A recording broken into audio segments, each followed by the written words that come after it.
Thank you very much, Program Director. The Honorable Mr. Valentin Tepsoba, UNHRC Regional Bureau for Southern Africa, Ms. Gabriela Baron, President of the Inter-Parliamentary Union, Mr. Roger Kodor Tang, President of the Pan-African Parliament, Your Excellencies, colleagues, distinguished guests, ladies and gentlemen. May I take this opportunity to say we are very pleased to welcome you to this important conference and so delighted that we have managed to find time and space to convene here. The theme of this conference is comprehensive responses to the refugee situation, effective parliament approaches. As the theme says, Your Excellencies, I hope that our discussion for the next 2 days will lead to an effective plan for parliaments to best respond to refugee situations in line with the Global Compact for Refugees. On behalf of the Speaker of the National Assembly of the Republic of South Africa, Memodise, I'm taking this opportunity to say you are most welcome. There's a Zulu expression that says, isisu somhambi asingakanani singangenso yenyoni. Literally translated, it only means, please accept the little that South Africa has to offer. Thank you very much. Furthermore, I will be chairing the first session. Now I'm moving to my seat as the chairperson now. Thank you very much.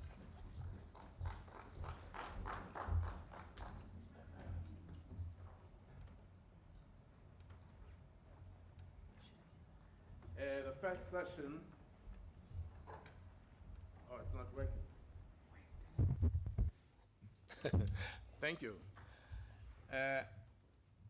The first session, ladies and gentlemen, honorable members, it's the Global Compact on Refugees, with a special focus on the overview of the refugee framework, needs, rights, governments, and accountability, challenges of mixed movement, overview of key objectives of the GCR, role of MPs in adopting legislation in support of the GCR. I'm taking this opportunity to present and request Mayor Shazat Tajbakesh to take the podium. Thank you very much.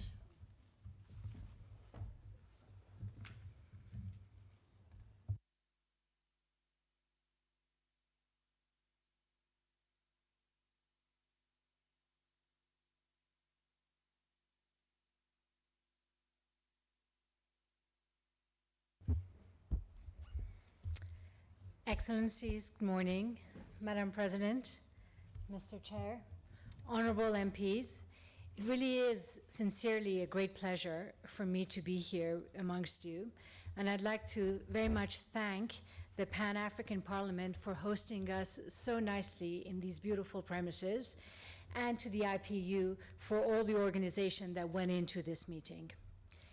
Parliamentarians, I think, as we heard already this morning, are critical partners for us in our plight to protect refugees. Because let's not forget that at the end of the day, refugee protection is the responsibility of the state. And its framing, including and critically the legal protection around that aspect, is done by you, Excellencies. So right at the outset, if I may, let me thank you, honorable MPs, for your participation in this meeting and for your interest in this important field. Now, our task in this field of refugee protection is not an easy one. We heard this morning some of the numbers from the Madam President. Let me just outline them again. we continue to see increased displacement. We have an estimated 70.8 million forcibly displaced persons worldwide, including 20.4 million refugees under the mandate of UNHCR, with another 3.5 million asylum seekers. Now, we equally have 3.9 million stateless persons. However, I should flag that we believe the numbers of stateless persons is actually much higher than 3.9. We often refer to stateless persons as the invisible ones, and there is a particular reason why we do that and we say that. And we'll have an opportunity to hear and discuss a little bit more about the plight of stateless persons tomorrow. Honorable MPs, adding to this challenge of huge numbers, we have to also note that 80% of the world's refugees are being hosted in developing countries, which themselves are facing their own challenges. And the numbers each year are growing. I would like to thank very sincerely Madam President for having so nicely brought the human face to these numbers in her speech earlier on, and to ask for empathy as we engage with these individuals. And in particularly, I'd like to thank you for your heartfelt call for action in supporting the refugees. Key to the call of support to refugee protection has been also the affirmation of the Global Compact on Refugees by the UN General Assembly in December 2018, which has sought to operationalize the principles of burden and responsibility sharing to better assist, to better protect, and to find solutions for refugees, all the while supporting the countries and the host communities. This is a very particular aspect of the Global Compact on which we'll have an opportunity to speak also a little bit more in detail this afternoon, but I will also outline some of the key aspects of it. But before I do that, if I may, I'd like us to take a step back, and maybe I'd like to say a few words on the refugee legal framework around which we engage. So I need not flag to you, but I always do say this because it's always important to recall that the right to seek asylum is actually recognized in the Universal Declaration of Human Rights, as well critically in this region in the African Charter on Human Rights and People's Rights.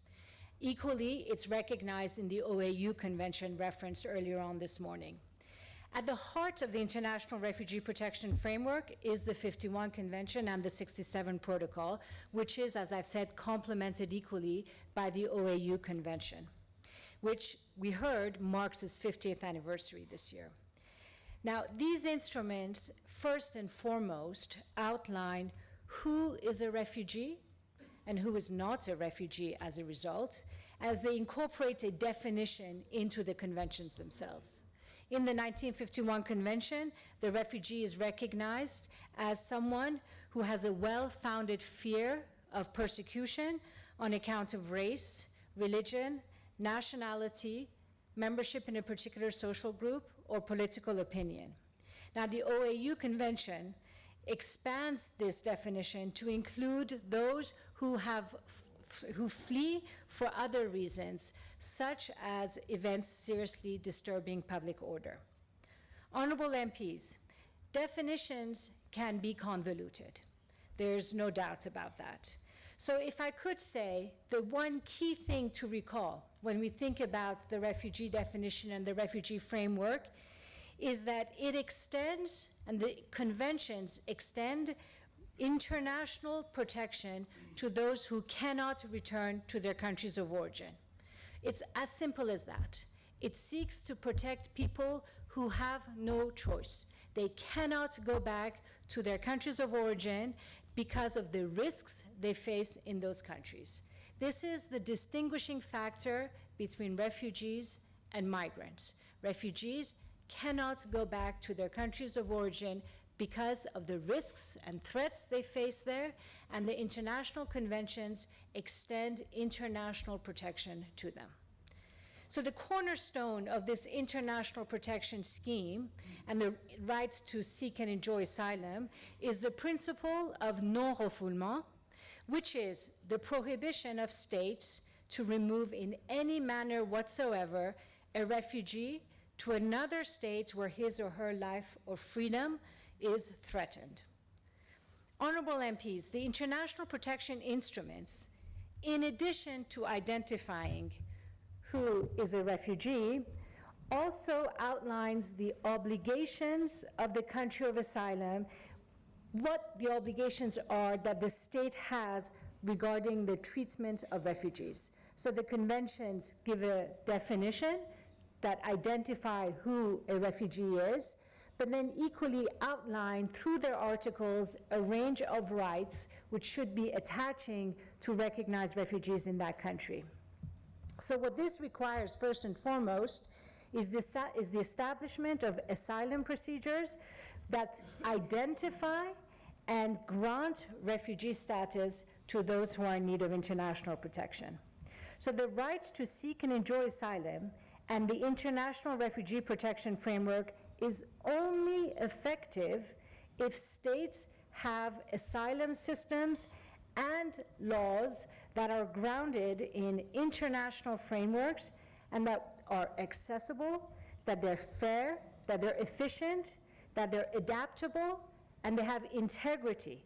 This is one of the critical areas of partnerships that we have with parliamentarians in terms of establishing asylum laws which extend these protections through the effective procedures that would need to be put in place.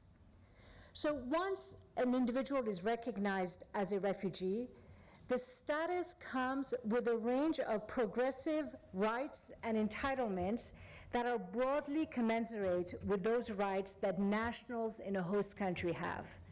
This includes, for example, access to documentation, access to education, to livelihoods, and to housing. The 51 Convention and the 69 OAU Convention provide the useful legal framework to this that we would call for it to be incorporated into national legislation. Now, here I should flag, interestingly, that you have 70% of refugees who today are living in countries which have restrictive right to work legislation, which do not give access to right to work to refugees. You have 66% of refugees living in countries with restrictive freedom of movement legislation. So again, this is where your role would be critical, as we increasingly see that legislative efforts to protect refugees doesn't start and stop at asylum laws. It gets us increasingly into the field of other areas of law, such as labor laws, such as housing laws, such as social welfare laws, to ensure that refugees are equally enabling to access, and these laws enable inclusion of refugees into them. I should flag that inevitably, and hopefully, the ultimate goal of international protection is to achieve durable solutions for refugees. And in this regard, the OAU Convention specifically foresees voluntary repatriation of refugees to their countries of origin, or their resettlement in their asylum country where they are, or in third countries.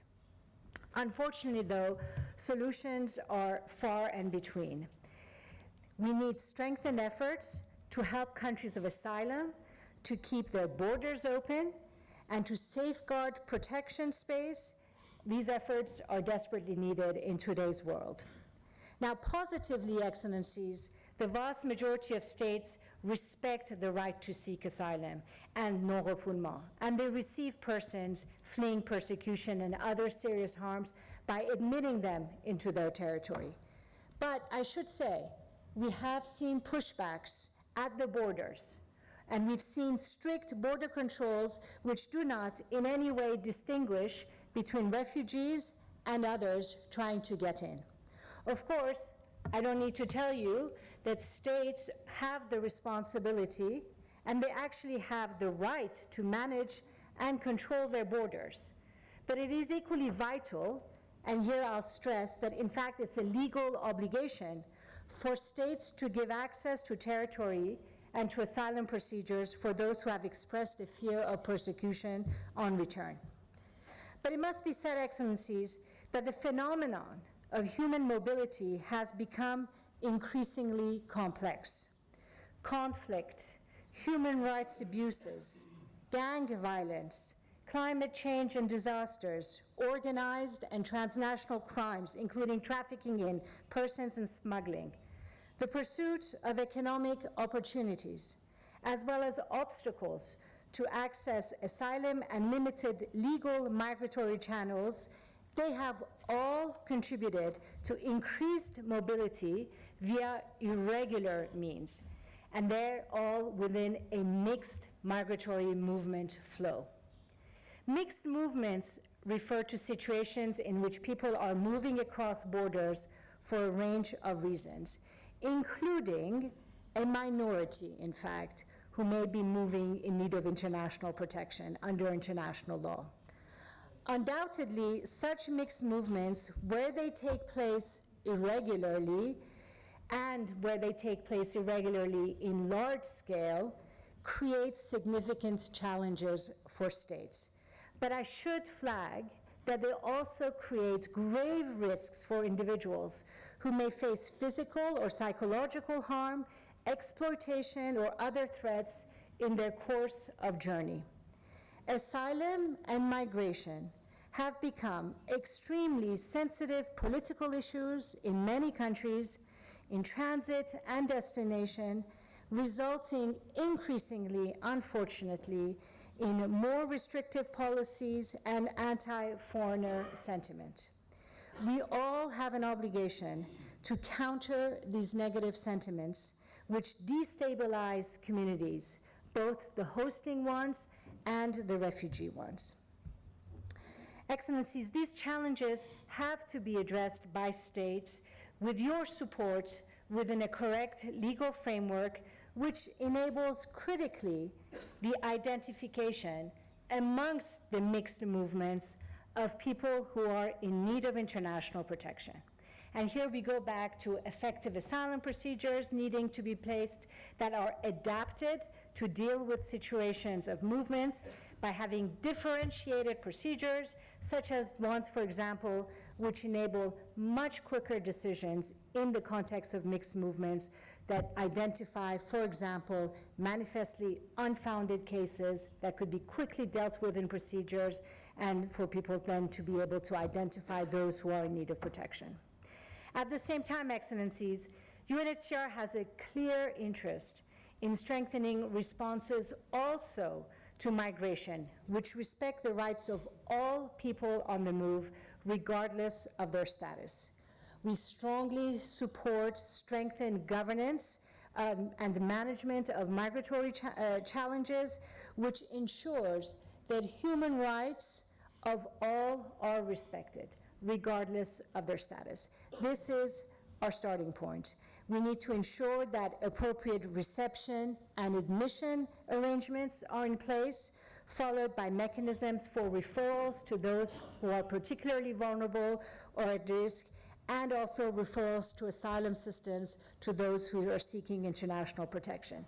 We should recall that when people first come, we have no idea who they are. We're not aware whether they're refugees or not. So there is a need to put into place a system that respects all rights and then enables effective referrals from there.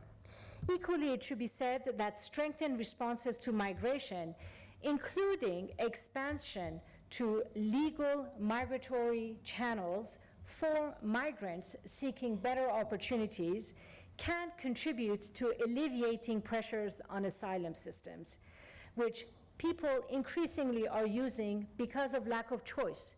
They need to move for economic reasons. There are no legal channels for them to move, and as a result, they go down the path, the only path that is available under law right now, which is asylum procedures. And that creates serious challenges, backlogs in asylum systems, and at the end of the day, leads to a lack of protection to those who are critically in need of it.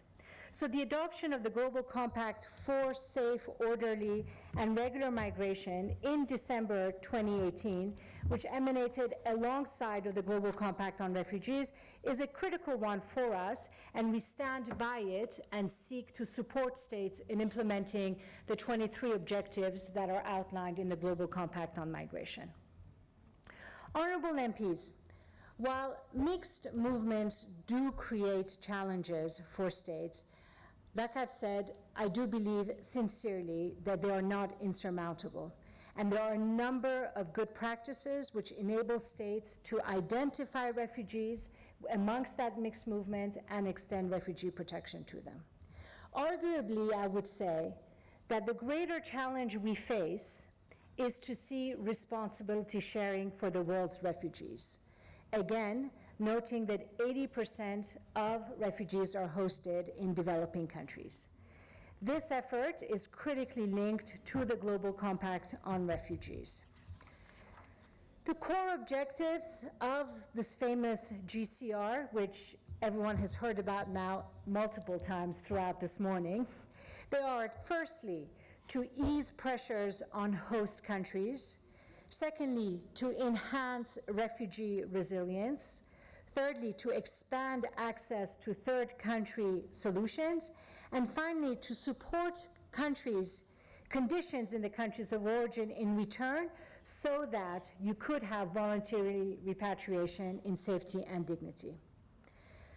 While recognizing the primary responsibility of states, we have aimed to pursue the objectives of the Global Compact of Refugees through engagement with a wide range of stakeholders, critically including parliamentarians, because of the important role you have in this regard. This GCR seeks to ensure more equity and predictability in the way that the international community addresses large-scale movements of refugees. It's premised on the understanding that refugee situations can only adequately be addressed through international protection.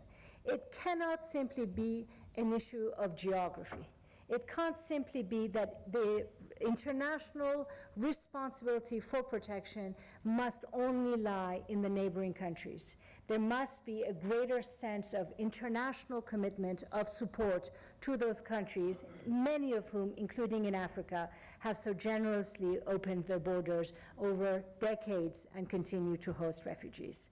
So the idea of the GCR is to translate responsibility sharing into concrete, practical measures, and as we heard from the director, it actually provides a blueprint guiding the response so that host communities get the timely support they need, refugees can lead productive lives with access to healthcare, to education, to job opportunities, so that during their exile, their lives are not put on hold, that they continue to not only strive to survive, but that they actually thrive, so that when the time comes for them to return to their countries of origin, they have the skills, they have the education, so they can contribute also to rebuilding their countries of origin upon return.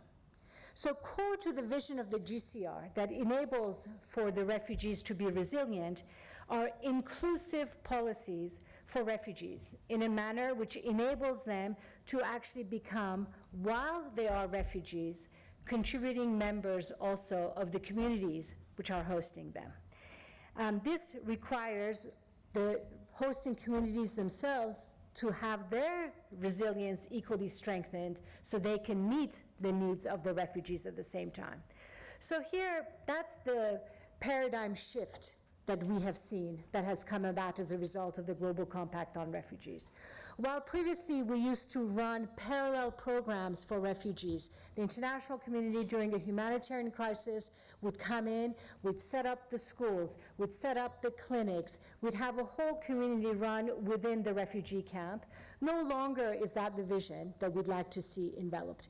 We'd like to see a situation where right at the outset, development partners are coming in, and rather than setting up a school just for refugees, a clinic only for refugees, we go into the host communities, we strengthen the host communities' schools, their shelters, their job opportunity with additional financing and different companies coming in, so that the host communities get a better school, they get better shelters, they get better job opportunities, with the promise that at the same time refugees could equally access those. So we're looking to have a win-win situation for the refugees and the host communities at the same time.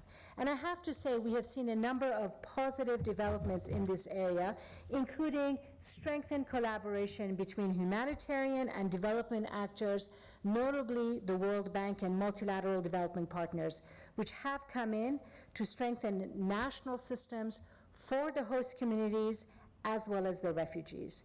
And this, critically, for it to work, we need inclusive laws, we need inclusive practices, and we need inclusive policies. And this is, again, where parliamentarians critically come in. So to pull all of this together, the Global Compact on Refugees foresees a refugee forum every 4 years, where at the highest ministerial level, everyone comes together to look to see how far we have come in actually following through on the blueprint of the Global Compact on Refugees. The first of these regular global refugee forums is going to be convened at the ministerial level in December 17-18 in Geneva. And this is a critical first opportunity for all stakeholders to make pledges, either of changed policies and laws, or to support and review progress made of pledges that have been made. We hope that governments and other stakeholders use this opportunity and be ambitious and concrete in their commitments to improve the lives of refugees and those hosting them. And, Excellencies, honorable MPs, we really hope to be able to count on you to encourage and support such pledges and their implementation. And as we heard from the Madam President this morning, in your oversight role, we ask of you to encourage pledges. We ask of you to follow through on the needed budget allocations. We ask of you to hold your counterparts accountable to see these pledges actually come through.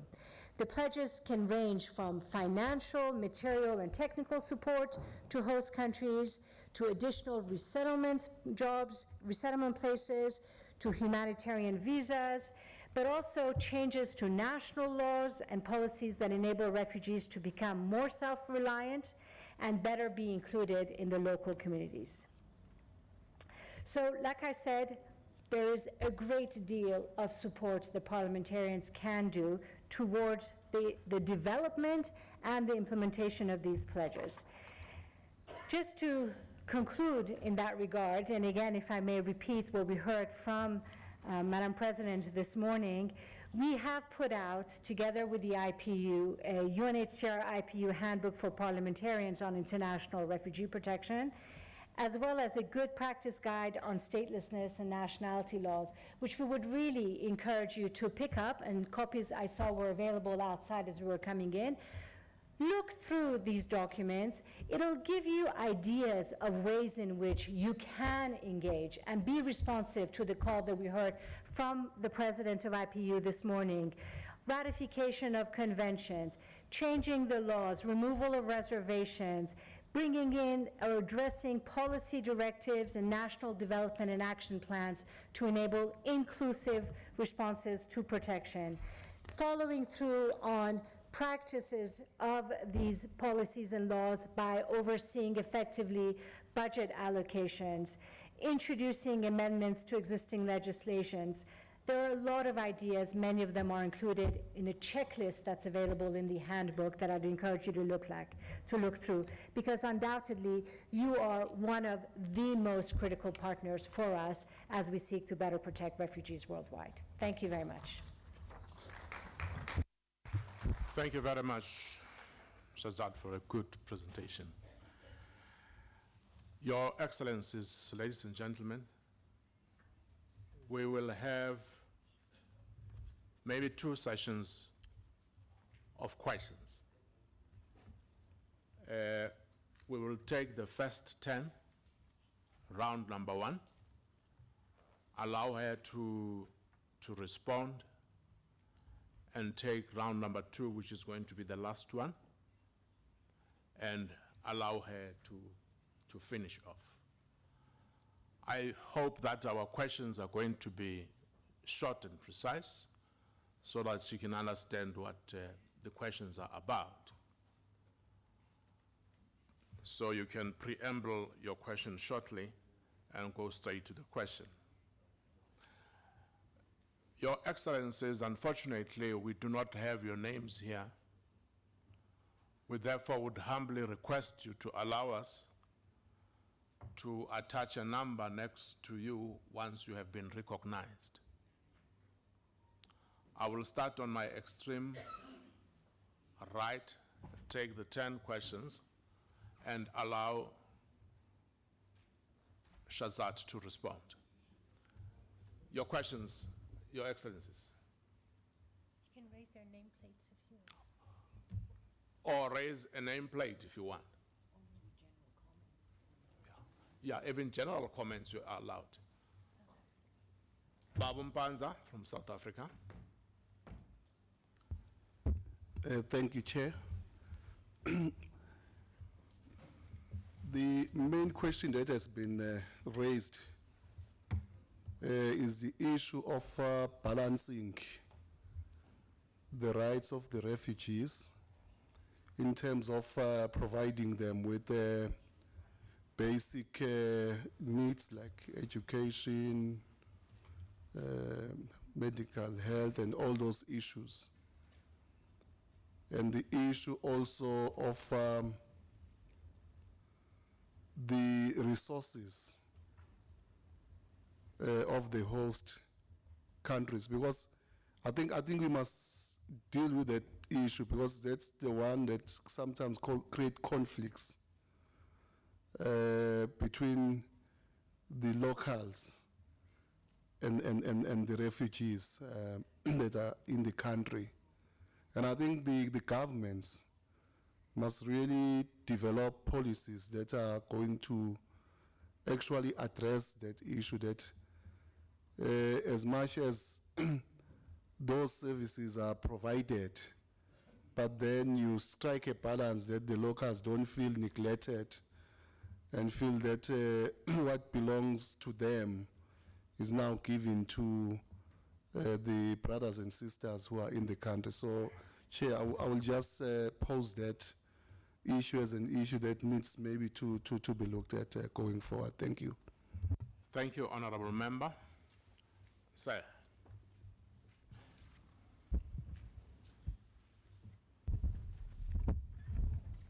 Thank you very much. My name is Dr. Mashakada from Zimbabwe. Thank you. In most hosting countries, you find that their response to refugees is either they deport them, or they put them in jail, or they put them in some cantonment areas. Beyond that, there is no provision for any other, socio-economic activities. Now, my question is this a question of lack of knowledge or lack of commitment by the host countries, or the UNHCR must do more to sensitize these host governments about their responsibilities and duties under the convention and the AU protocol on the protection of refugees? Because there isn't much proactiveness in terms of social protection of refugees and integrating them within the communities. Of course, Uganda is an exception, a very big exception, but in most countries, they don't do so much apart from just deporting or putting them in cantonment. So I think the UNHCR has got an obligation to at least roll out a program to sensitize member countries or host countries, including civil society, on the duties and responsibilities of these host countries. Thank you. Thank you, Your Excellency. Madam, front here. You are recognized, sir. You are recognized, sir, at the back there. Thank you, Mr. Chairman, for giving me this opportunity. And may I first of all thank IPU in collaboration with Pan-African Parliament for giving us this workshop. Mr. Chairman, I want to thank the discussants and particularly the president of IPU and the president of PAP for that wonderful introduction they made, and UNCHR. Mr. President, as we speak about refugees, particularly in Africa, there is a real growing concern for us. Particularly, Mr. President, the real monster to the question of refugees in Africa is the lack of a human face and a human touch by legislators and by governments. Mr. President, it saddens me to see that refugees, particularly from the Northern Africa regions, do not receive a human touch when they land in the European countries. And this question of a human touch, it is high time we as legislators thought about how do we incorporate it into our laws, how do we lobby our national governments to have a human touch to all these situations.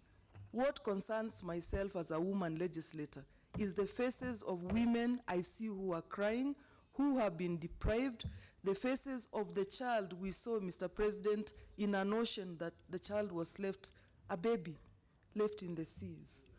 That human touch really worries me, Mr. President. I thank you for listening. Can I have your name again, Madam? I'm sorry, Mr. President. My name is Honorable Senator Janet Ongera, the chairperson of the East Africa Caucus in Pan-Africa Parliament and a member of the Kenyan Parliament. Thanks, Your Excellency. Your Excellency, next to you. Merci, Monsieur le Président. Thank you, Mr. Chair, for the floor. Honorable Mohammed Mustafa from the Republic of Djibouti and a Pan-African member as well. I do not have a question, but rather a contribution on the presentation which we have had and which I commend highly. The question of refugees is a concerning question, and mainly on the eastern side of Africa. I'd like to share as well an information with regard to the legislations we are discussing about.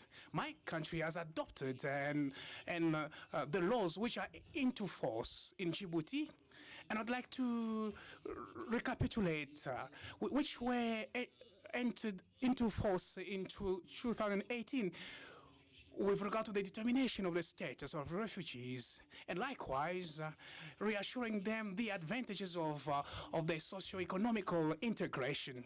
These very laws facilitate to the refugees the access to social services, health, and the opportunities of employment. I would like as well to raise up an interrogation with regard to the help from the hosting countries. Which are the measures taken by the UNHCR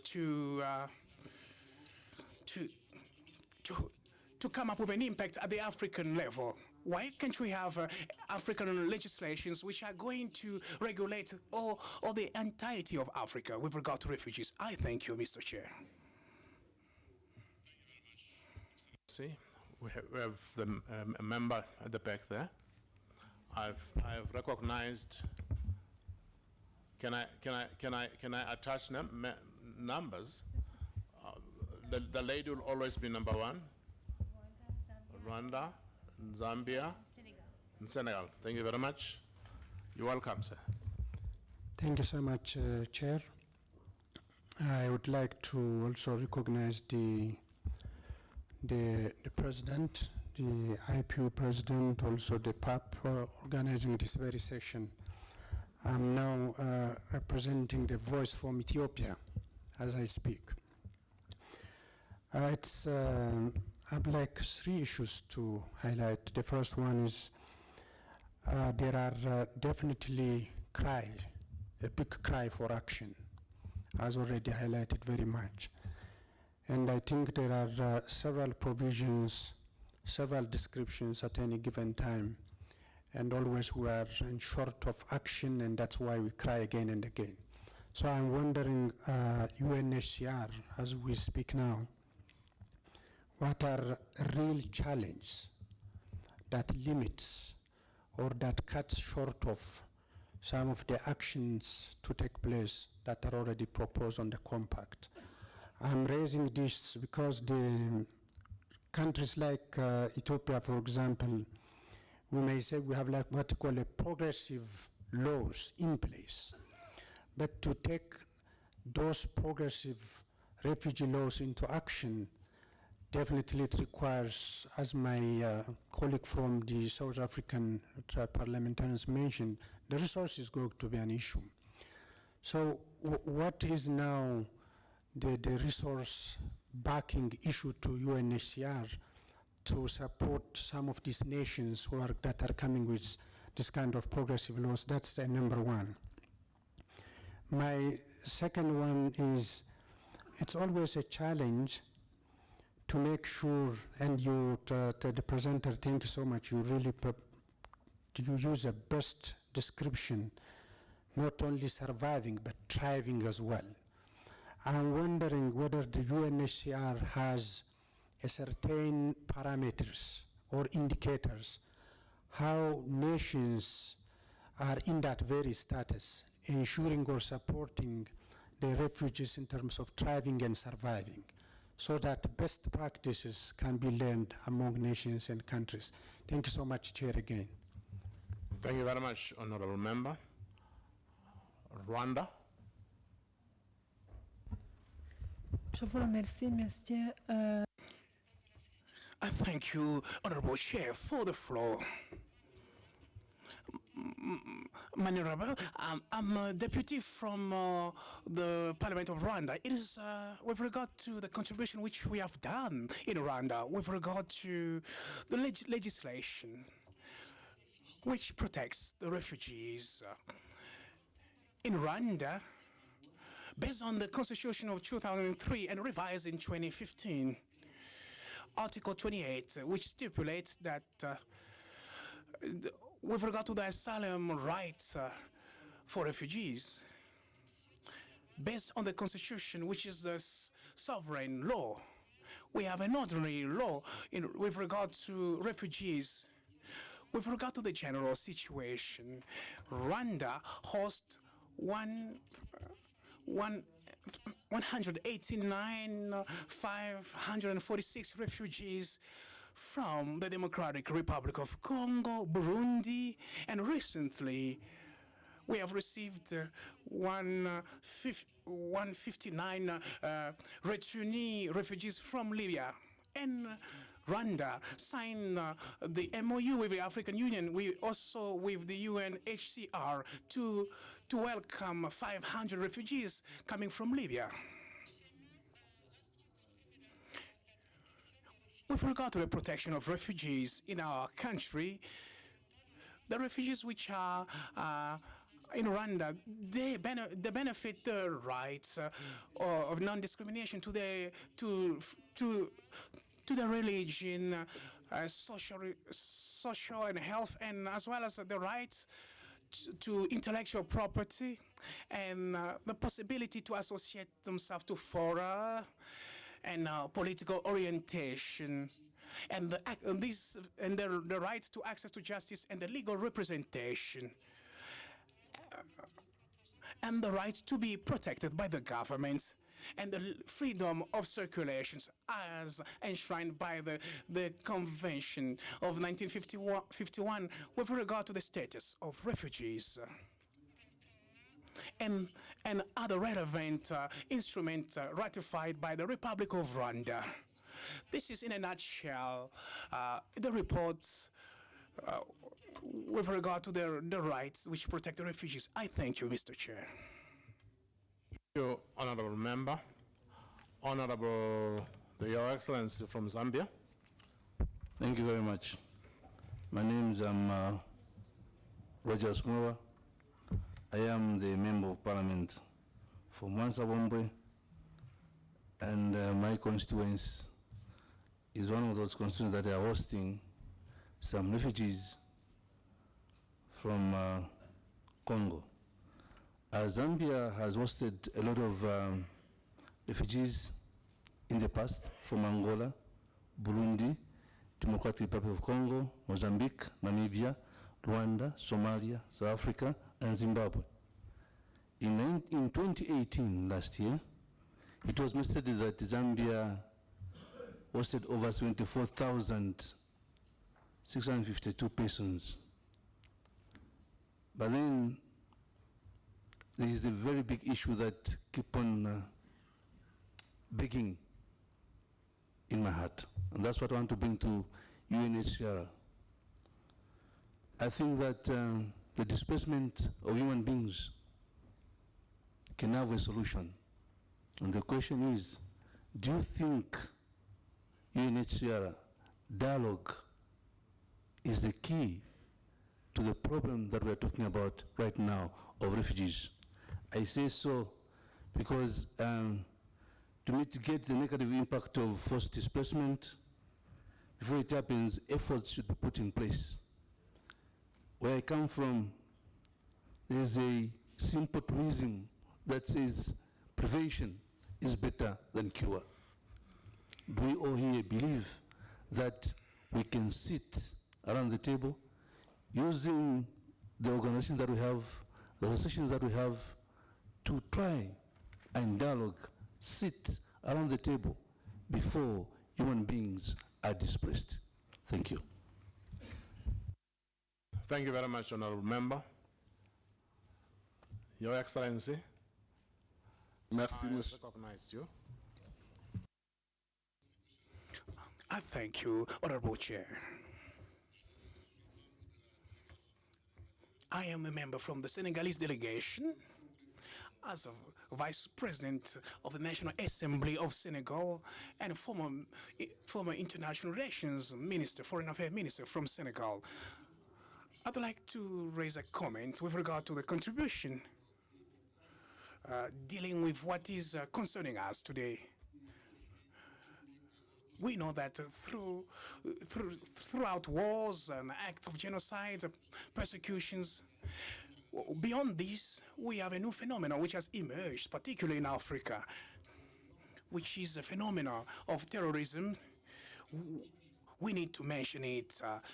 We need to fixate it in our debate, because we have a terrorist offensive against the African continent. And this is an ongoing phenomenon which is creating a lot of drama. And we need to have this offensive. We need to underscore it. There is an attempt to move a center of terrorism via Libya, via the Sahel region. And we know very well that Boko Haram in Nigeria is with other millions of displaced refugees. We have 27 people were assassinated in Nigeria, in Cameroon, and all the neighboring countries.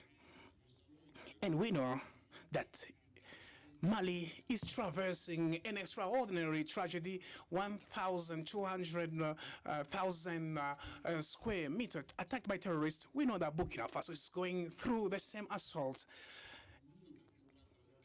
Others are saying 500 displaced or 300,000 displaced, a country which has limited resources and going through a lot of terrorist aggressions.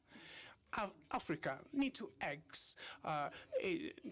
center its efforts on terrorism. Terrorism is piercing throughout Mozambique and Central Africa. They are in the in Northern Africa, in the Sahara. They are in Eastern Africa. We have them in Niger, in Nigeria, Mali. And terrorists are trying to set up their bases throughout Africa. And we are facing this major crisis of refugees. And beyond that, they are working with economical entrepreneurs who are selling them weapons and human trafficking. In 2017, 2018, we were noted that there was a market in Libya where black Africans were being sold. Slavery in 2017 in our own country, and in naked eyes of everybody. What will Africa do to stop this tragedy? Our youth in a dynamic of exodus, they're just going headlessly without knowing where they're going to go and drown in the Mediterranean, dying in the desert. What are we ready to do to measure the momentum of this tragedy, to gauge this? We know that Germany, faced with the crisis of Syria, went beyond and to welcome almost 2 million Syrian refugees. We commend them. We do not ask the same advantages. We do not want Africa to export its children and refugees, but we are seeking from the international community to have a home heart toward the African people and not to encourage the tragedy which we are facing in our continent. The onus is on the Africans. It is our responsibility, our own destiny. We do not have to outsource our own problems. We need to take into responsibility of our destiny. It is very important to underscore it at the PAP, Pan-African Parliament. And the president was very right that we reinforce governance. We need to alert the government. We need to alert so that governments may mobilize and to reinforce the UNHCR, which is taking seriously whatever is being discussed in this very parliament and the debates and the conscience of the public opinion. Once more again, a new phenomenon which we are facing, which is called terrorism, with a lot of damages, and Africans are not mentioning that. I thank you, Chair. Egypt.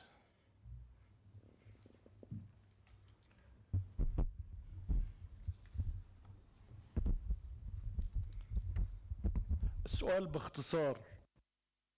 The question is, I am Latif Hilal, Member of Parliament, Egypt Parliament. How can we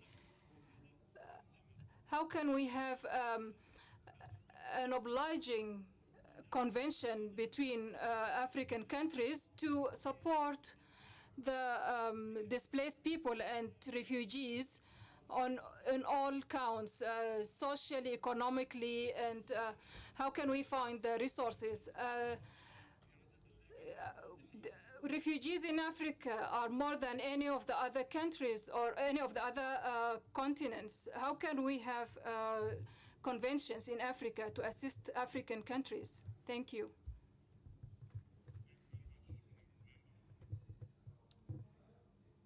شكرا.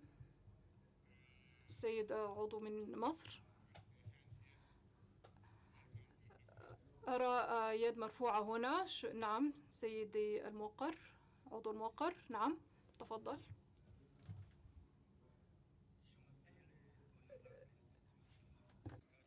Honorable Jean-Marie Pascal from Burundi delegation.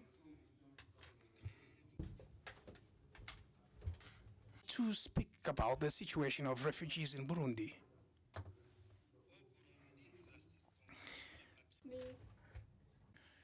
In Burundi, we are experiencing the returnee refugees who are, some of them are political leaders. There's a positive social and political impact from Burundi since 2017 up to the 30th of July 2019, 65,000 voluntary returnees were registered. We are seeking from the UNHCR with other entities dealing with the refugees issues to be more receptive, to facilitate the voluntary returnees expressed by the Burundian refugees for the voluntary repatriation. I thank you. Honorable member. You're welcome, honorable member. Thank you, Mr. President. My name is Ditmas Parasa from Member of Parliament from Kenya. And, my question is to really understand the role of Pan-African Parliament in fast-tracking peace processes so that the refugees who had left their country because of wars or other things, so that they can go back to their country. Because I am aware that in some countries we have refugees whose countries of origin has stabilized, they have stable government, but they have not been able to go back home. And because of the very many laws that and the very many humanitarian support towards refugees, you may have some refugees whose life as refugees is better than during their normal times in their countries, and they don't want to go back to their countries. Thank you. Thank you, Excellency. Honorable member from Morocco, followed by Congo. نعم شكرا سيد الرئيس أقدم نفسي. Thank you. And my name is Farouk Dairi, member of Moroccan Parliament. My city is Nador, which is a point of where more than 35 countries have sent refugees, or refugees came from 35 countries. There are about hundreds of thousands of refugees there. I commend you on this conference, which is going to be a good opportunity for us to reach resolutions and conclusions on this issue. Morocco is part of many conventions. It is and it is protection of refugees is part of the Moroccan constitution. We have put in place many mechanisms to support refugees. We have about 50,000 files of refugees from Syria that we need to support and we need to respond to. We try to create partnerships with other international and national and local organizations and CSOs. We try to involve youth and we try to involve youth and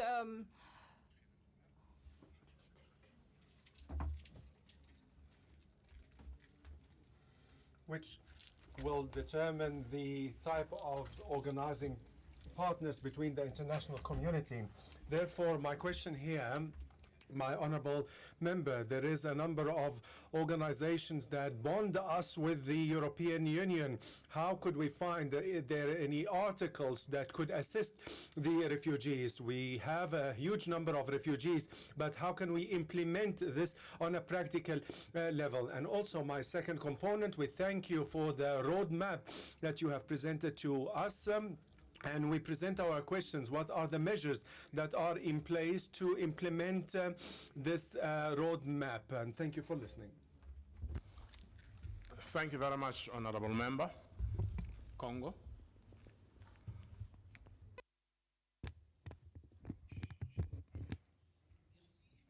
Thank you, Mr. Chair, for the floor.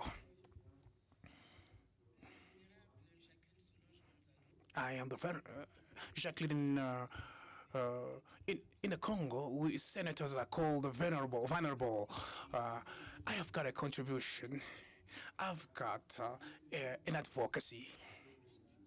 The Democratic Republic of Congo, beyond its legendary hospitality, has always been a port of welcome to a lot of refugees. Up to now, 47,000 refugees benefit from the international protection from the Democratic Republic of Congo.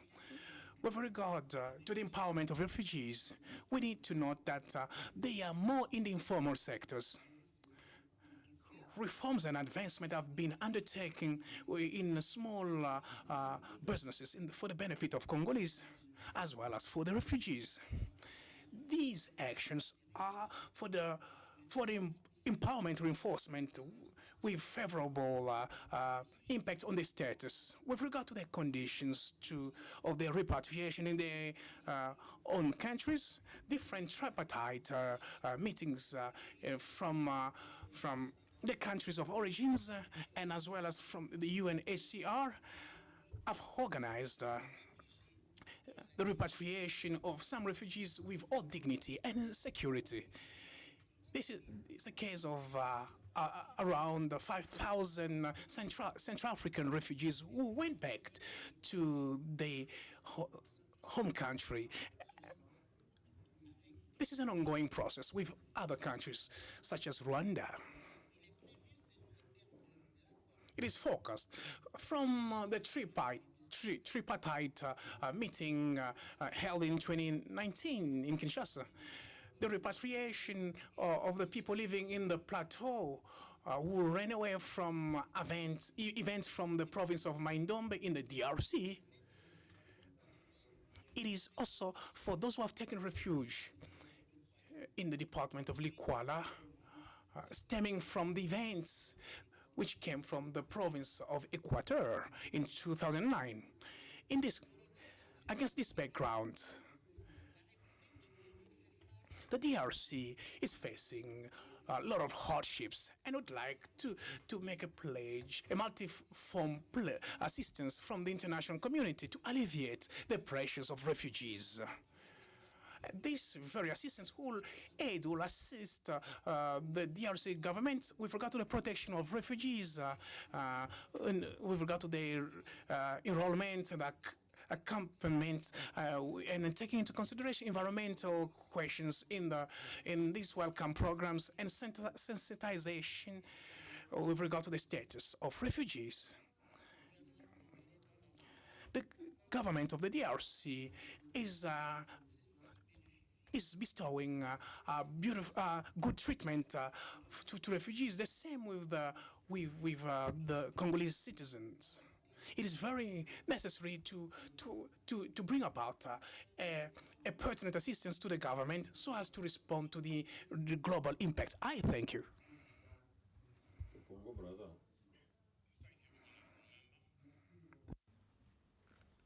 Your Excellencies, there's a hand at the back there. You're welcome, Honorable Member.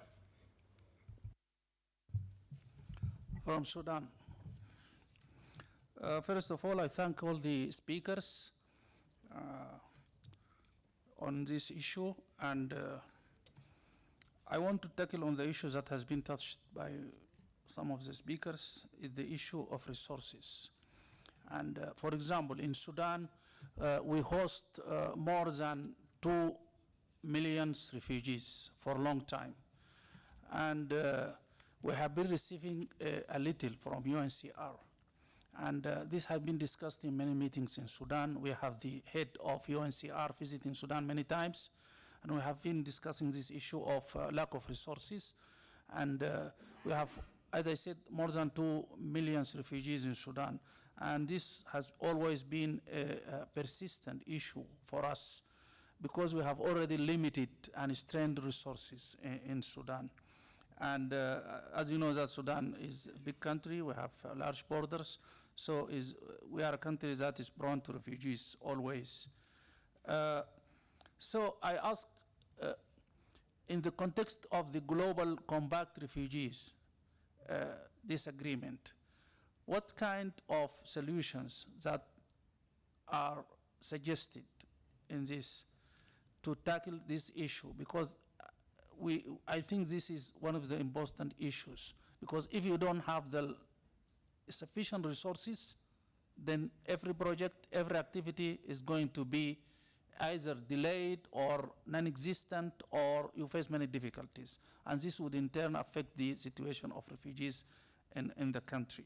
So what are the solutions and suggestions that were put in this compact agreement, whether between the countries, if there is any global fund, or what kind of relations and cooperation between this and the International Migration Organization, so as to find a solution to this problem. And because also we are in Sudan, you have a special attention to this. Now we have Sudan is going to host the Continental Center for Migration in Sudan. And we have, in this context, we have a very good cooperation with European Union, and we have done a lot. So we are going to host this center, Continental Center for Migration in Sudan, and we expect to have a great deal of cooperation with IOMO and UNCR. So I want to hear about this issue, resources. How can the UNCR provide money, resources, and even the technical assistance in terms of documentations, registration, and so on for host country like Sudan? Thank you. Thank you very much, Your Excellency. Are there any comments or hands?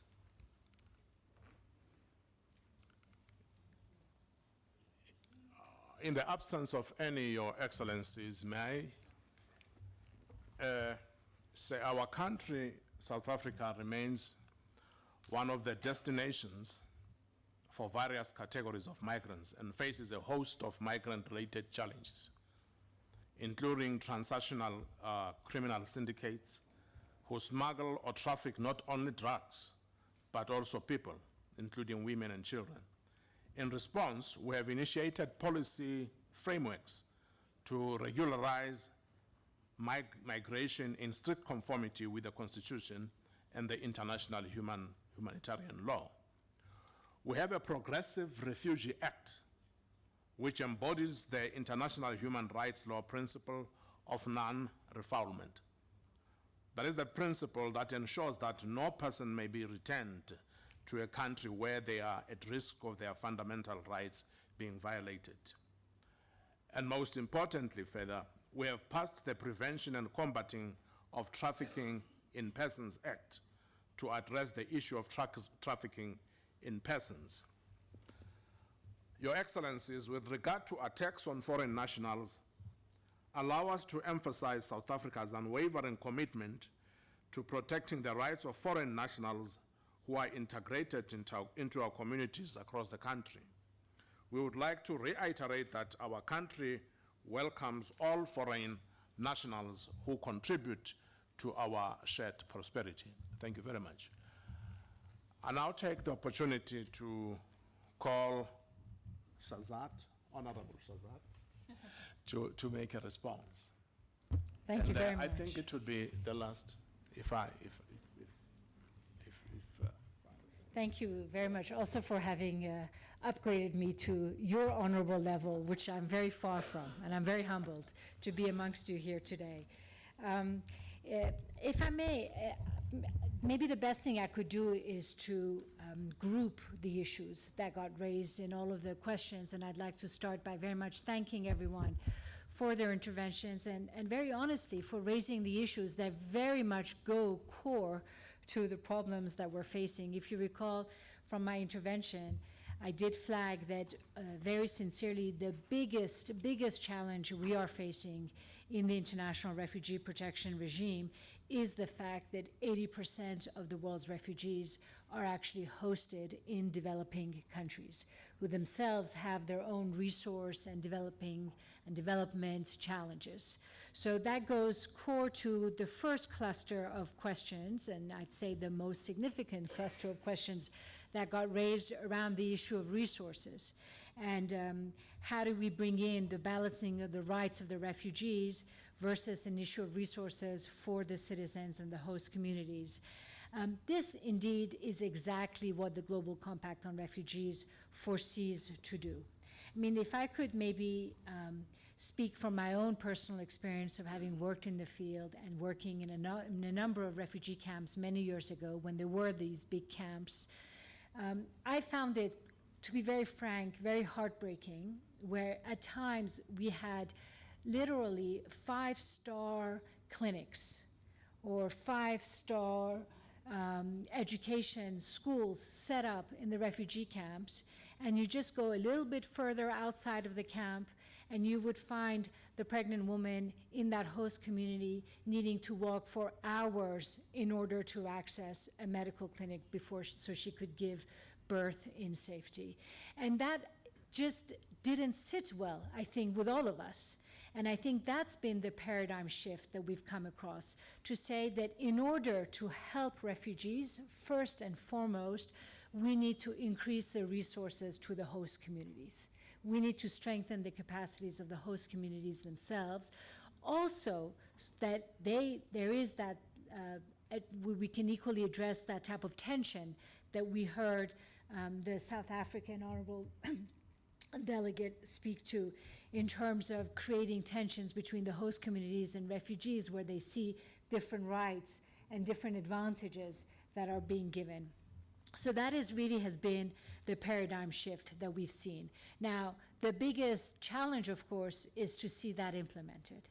And that is why the Global Refugee Forum that's coming up is going to be very critical. This is where we're going to see pledges, critically resource pledges, be brought to the table, whether it is from the World Bank, who to date is giving over $2 billion to the developing countries to enable them also to host refugees. And here I have to say, it's not all in loans, it's 50% loans, 50% grants to the countries so they can strengthen their capacity to host refugees.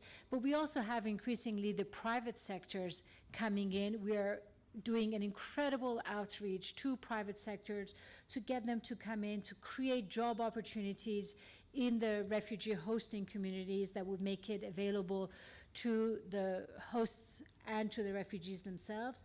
We're increasingly trying to gear development aid in a positive manner towards the refugee hosting communities, so you'll have resources increased in that way. And so in addition to all of these types of financial resources that we're hoping to bring in, including from the biggest companies, they're equally technical support, peer-to-peer, states coming in to support other states. Now, we're very lucky in that the colleagues have organized a session this afternoon specifically to talk about the additional types of resources and the roadmap foreseen in the Global Compact on Refugees, drawing on experiences to date on the comprehensive refugee response framework that had been rolled out significantly here in Africa. So our colleague Mamadou from UNHCR, who's here with us, will be speaking this afternoon in much more detail on what have been some critical advances in the area of additional resources that have come forward, and what are the future plans and what we're hoping to see happen. But I should just say in that context that we are hopeful that 17, 18 December, we will get a lot of pledges, including financial pledges, additional resources to see support coming to hosting countries. But my personal plea, if I may, is that we don't all walk away from the December meeting proud of ourselves that we were able to gather a whole bunch of pledges of additional support. We need to see those pledges through. It's not enough to come and look great amongst your peers, amongst their peers, the states and other stakeholders, of the contributions they plan on being made, if they don't follow that through. That's your role subsequently to the Global Refugee Forum, to make sure that all these pledges that are made for additional resources actually are brought to fruition. And our role in that context is to make sure that every 2 years we continue putting the issue on the table at the high level, and every 4 years at the highest level, where we bring the pledges back and we hold each other accountable. And we say, you promised additional funding to enable job creations in this country to the benefit of host communities. You promised additional funding to help strengthen the education sector. You promised additional funding to help the health shelter. Where does that stand? Because if those don't come through, then we will all together collectively face an incredible challenge, and the ones who will pay the price are the host communities and the refugees. So you very rightly have placed resources number one on your priority of the issues that you've raised in this dialogue today. We'll hear some elements of that this afternoon, but going forward, it's the accountability of the pledges that's going to count. We will also have at the Global Compact on Refugees, a possibility including web-based sharing of good practices. Colleagues here in the room, honorable MPs asked about what are the types of good practices. We have so many that have come forward from a variety of sources that they would like to showcase during the forum in December, and that they will be made available to all for them to be piggybacked on and to be pursued in other contexts.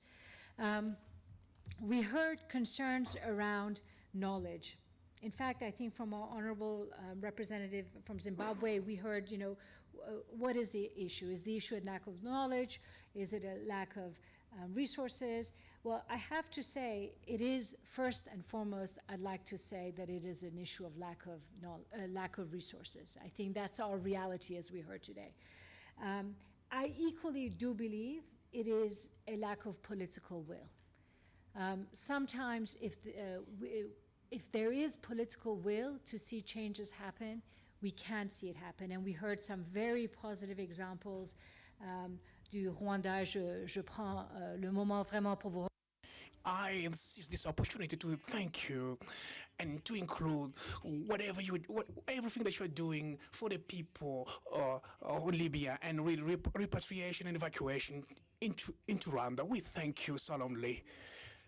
Likewise, conversely, I'd like to say the same thing for Djibouti, with exchanges that have been done with regard to the legislation, which are facilitating the possibilities of refugees to have access to education centers, the rights to health, in general, the legislation for asylum. We thank you solemnly.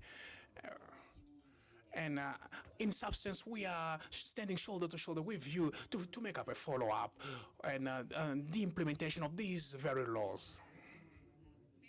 Good advances made that were highlighted, but also in South Africa, strong efforts being made here in terms of strengthening the asylum systems in this country. I have to say, where there is political will, were it to be pursued by the continued knowledge addition and resources, I think there's great potential to really see some positive changes in that regard. And in the context of knowledge and the accompaniment, l'accompagnement, that countries need who have taken the positive political step in bringing about positive changes, I should flag as just one example the Asylum Capacity Support Group that is foreseen in the Global Compact on Refugees, whereby there will be much strengthened peer-to-peer support, both financial and technical support, in order to strengthen asylum systems and inclusive policies. And we equally have much greater bilateral and multilateral level support coming in technically and resource-wise. And I should maybe put in a word also to the fact that UNHCR has decentralized its bureaus to be closer to the states, to be closer to the refugees, so we can work much closer to you, hand in hand with you, where that political will exists to bring about some positive changes. Another cluster of questions raised, or certainly one very critical question raised, and I really wanted to thank the honorable representative from Kenya for flagging the human face and the critical importance of not forgetting that we're talking about women, children, humans that have undergone, especially through their journeys, really harsh circumstances upon arrival. So from that perspective, of course, in all of our narrative, in our engagement, including with the European countries, this is very much foremost on our dialogue and our engagement. That you've seen that, you might have heard about that in the context of the position we've put out when it came to a disembarkation scheme for those who are crossing the Mediterranean. We are disheartened to find ships floating in the Mediterranean without any disembarkation in a safe zone being made available to them. We are brokenhearted over the significant numbers of lost lives in the Mediterranean. This is unacceptable for us. It's unacceptable for you, it's unacceptable for us, it's unacceptable for humanity. And so I really wanted to thank you for raising this issue, because we all have a role to play to raise the human face of the suffering of these individuals that they are going through. And there are human rights that must be respected, and I repeat, regardless of the status that they hold, whether they're refugees or not. First and foremost, these individuals are humans. They have human rights that need to be respected. But I do have to equally say, and I think as we heard from the honorable representative from Senegal, that Africans also have responsibilities in making sure that we also don't have a brain drain away from our continent here, and that we equally strengthen the capacities of our young to stay in Africa and to help the countries, I say our, I'm originally from Iran, but I feel so close to you, I say our continent, but really to see the individuals thrive and survive in their home countries, within their own communities, contributing to that. So here again, I'd like to make a plea for us to refer to the Global Compact on Migration that really foresees greater attention being brought, greater development, greater support to the youth being brought in the countries of origin, so that people do not find themselves needing to take these incredible, dangerous journeys unnecessarily in search of better futures, that they find their capacities and possibilities strengthened to build their futures here in their countries of origin. Again, drawing on the honorable MP's reference from Senegal on security, on reflection, I wish I had raised this in my opening, on my presentation, because I do think you are very right in saying this is a very critical matter, not just in Africa, but I have to say globally. It is a reality that it is a very difficult reality, but it is a reality that we have to face.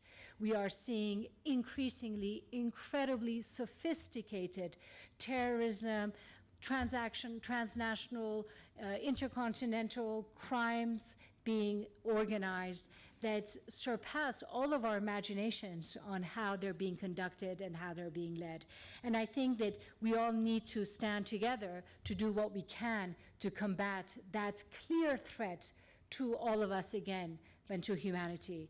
I should say, having said this, that the refugee protection regime foresees very clearly the possibility of enabling security of the countries and of the nationals, while at the same time respecting refugee protection.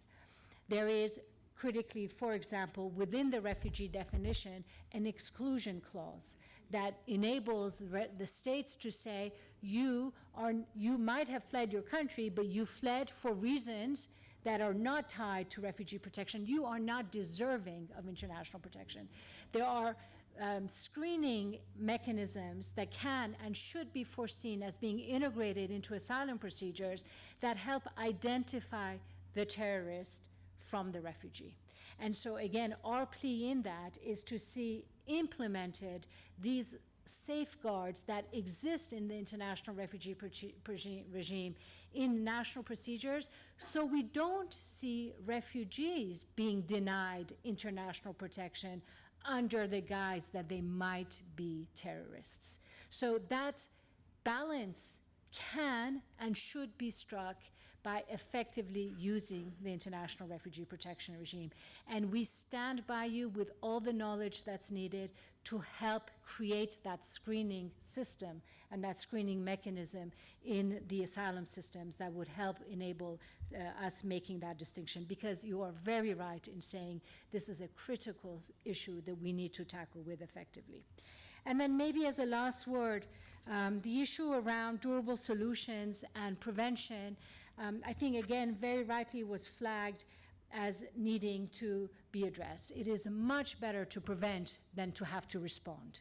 And so you will see across the Global Compact on Refugees, again, I think there were copies made available, references to addressing root causes, coming together, frankly, including at the Security Council, in order to have us address root causes, not only for the purposes of preventing displacement, but also if and when displacement has happened, for us to address the root causes in an effective manner so that people can go back, as we heard from our colleague in Burundi, from Burundi, the possibility of people being able to be returned in dignified and in safety because the root causes have been addressed. And so you will see in the Global Compact of Refugees calls also being made to address the root causes so that returns can take place in safety and dignity. So maybe I'll stop with those words with a confirmation that there will be another full session in the afternoon where we'll have a greater opportunity to get into the blueprint of the Global Compact on Refugees. Thank you. Thank you very much, honorable members. Shazat Tajbaksh is the Deputy Director, Policy and Law Service, Division of International Protection in the UNHCR. Thank you very much, Madam. Honorable members, as countries of Africa, we should remain resolute to peaceful dialogue as the first option of resolving any form of disagreement. We should be committed to building a society based on the democratic values of social justice, human dignity, equality, non-racial, non-sexism, and the advancement of human rights. We should remain committed to creating a better and safer Africa in a better world. Thank you very much for your indulgence. You're welcome. Thank you, Mr. Chair. Just before we stop the session and go for lunch, 2 housekeeping matters. First of all, you have all received a folder, and in this folder there is a sheet of paper asking for your contacts, and I would really invite you to fill in these contacts and give us back the sheet, because we will be able then to send you by email copies of all the presentations that are available, as well as all the other necessary documentation that we are referring to here during this conference. So please fill in this document and give it back to us at the Secretariat. Thank you very much. As for lunch, just to mention that you should have received a lunch coupon, and so if you just take it with you, and lunch will be served at the cafeteria just outside of the building. So on that, I'll stop here. Thank you, Mr. Chair. Very much. The session is over.